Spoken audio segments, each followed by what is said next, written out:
Here we're learning about solving multi-step inequalities. So we talked about solving two-step inequalities. Here we're going to be solving inequalities that have more than two steps. Usually that involves using the distributive property or combining like terms, sometimes both.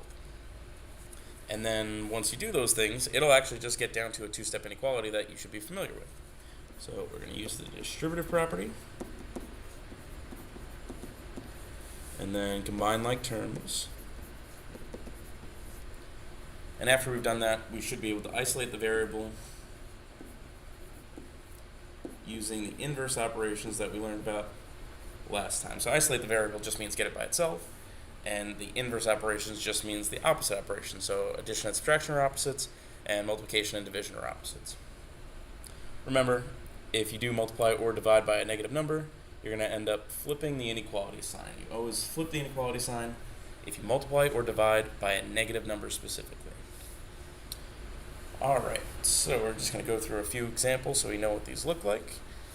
Here we have 3 times x plus 1 plus 6 is less than 12. So we're going to distribute as our first step.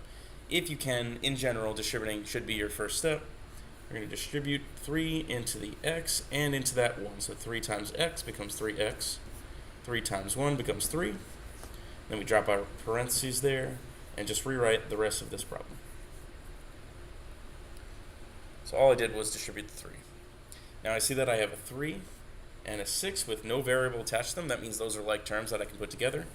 So the 3x is going to remain the same, but then the 3 plus 6 becomes 9. And I'll rewrite the less than 12. Now I'm down to a two-step inequality that you should be familiar with. So I'm going to box the 3x just as a visual to show, really I don't want to deal with that right now. I'm going to leave that the same. I'm going to deal with the other part first. I'm going to cancel out the plus 9 by subtracting 9 from both sides. Subtract 9 on the left side, just cancel out the plus 9. That becomes 3x.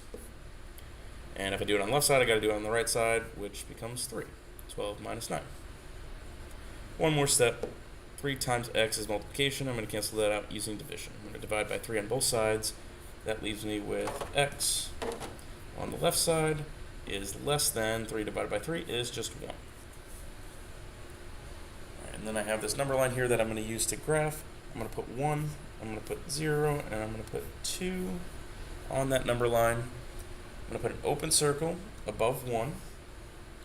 And this is saying all the numbers that are less than 1. So it's all the numbers to the left on the number line from 1. It doesn't actually get to 1. It can't be equal to it. That's why we have an open circle there. Alright, on number 2, we see the variables on the right side here. It doesn't really change how we solve it. You can bring that over to the left side if that makes you more comfortable. Actually, I'm going to do that. I'm going to bring the whole expression on the right side.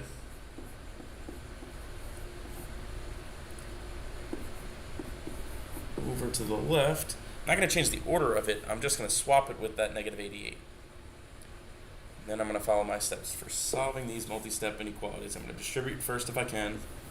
Negative 8 times x is negative 8x.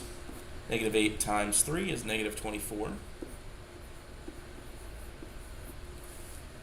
And now I have a variable and a constant term. That's what I mean by a two-step inequality. I just have a variable and a constant there, which almost always is the same pattern. I'm going to add or subtract as my next step.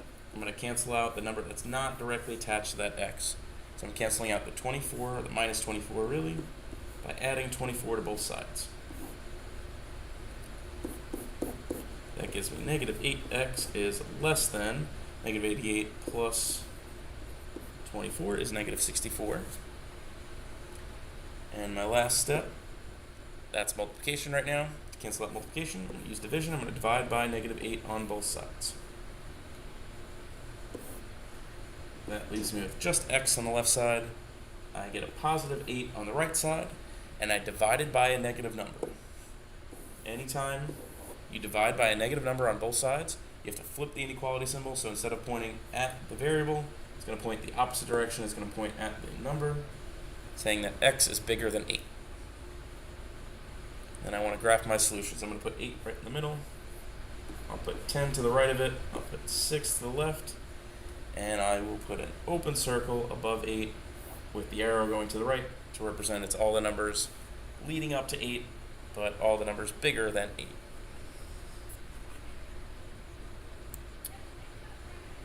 Alright, number 3 looks complicated, but it's really the same kind of steps. We're going to distribute and combine like terms here. I'm going to distribute both of these in the same step here. So I have -3 waiting outside of this set of parentheses. Kind of missed there. I'm going to try that again.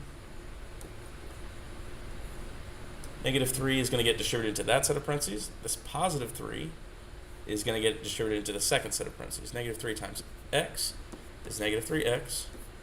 -3 times 5 is -15, so I write that as -15. And then separately, I'm going to distribute this 3. 3 times 3x becomes 9x. 3 times 8 becomes 24. So I distributed twice there. Now I'm going to combine like terms. -3x and 9x, they both have an x attached to them, so I can put those together. -3x plus 9x is 6x. -15 plus 24, neither of those has an x attached to them, so I can also put those together. Those constants can just combine just normally. -15 plus 24 is a +9, so I write +9.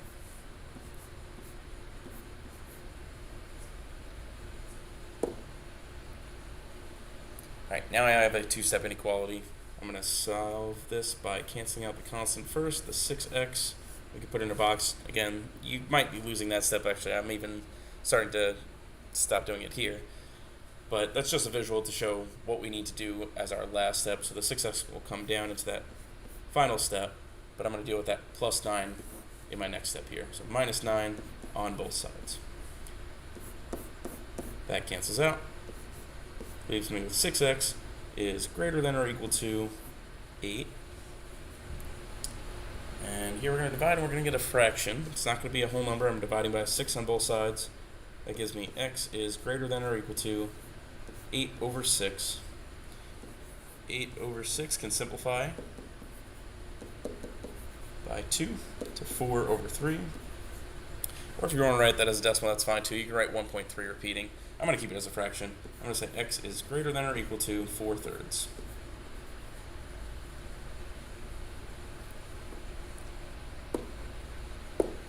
Alright, on number 4, this one looks a little bit confusing because we have that big fraction.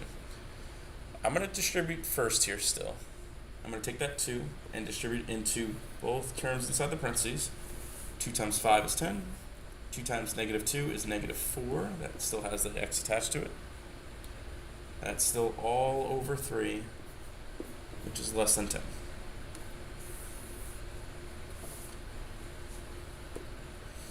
Okay, so now I can't really divide. You could divide. Actually, you're allowed to divide 10 by 3 and that -4 by 3, but that's going to make it more complicated. Really, I'm just going to get rid of that dividing by 3 in one step. Okay, so I distributed on top. My next step is going to be to multiply by 3 here on both sides.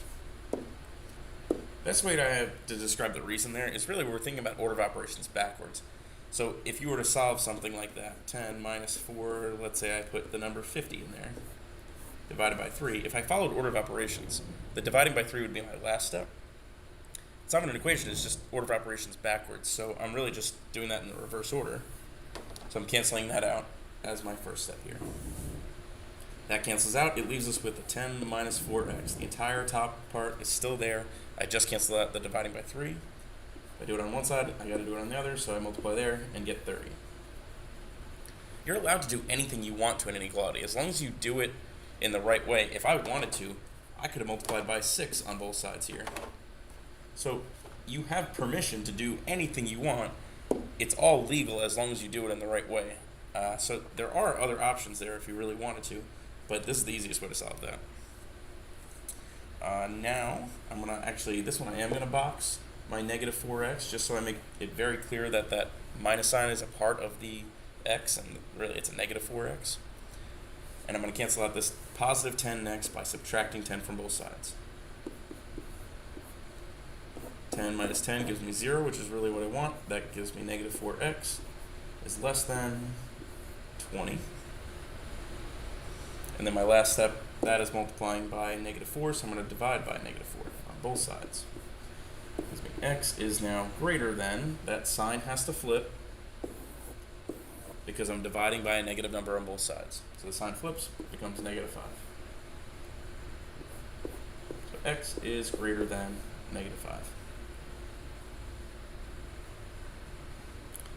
Two more questions together. Which is a solution to the inequality? So we're looking for which of these numbers is a solution, or which ones make it true. Basically, which ones could I plug in here and get a value that's greater than -20?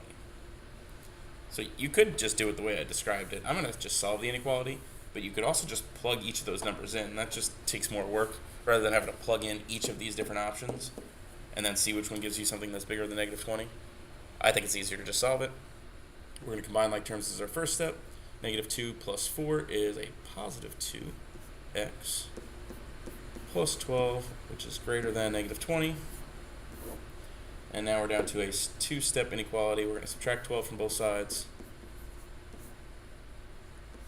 The 2x will come down because that got canceled out.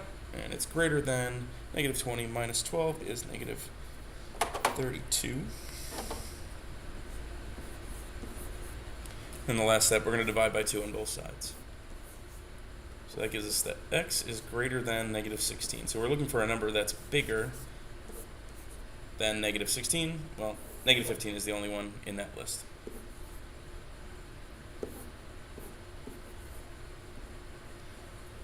You might be thinking it's got to be -16, but -16 is not bigger than -16. That's not true. Here we're looking for which one is not a solution to the inequality. We're going to distribute first, take that 2 and multiply it into both terms inside the parentheses. So -16 is less than or equal to 2 times 2 becomes 4. That still has that x attached to it. 2 times -10 becomes -20. Now I'm trying to isolate the variable. I'm going to cancel out the -20 as my first step. Plus 20 on both sides. If you wanted to, you could flip this whole thing around. I'm not going to on this one. That's going to give us 4. It's less than or equal to 4x. We have one more step. That's multiplication, so we're going to use division to cancel that out. That gives us that 1 is less than or equal to x.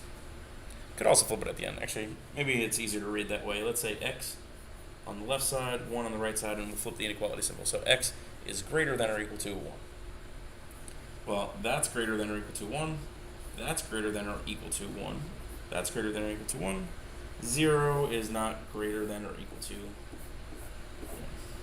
So 0 is the only one that's not a solution. Alright, hopefully this helps. Use the notes that we just took to help you on the back.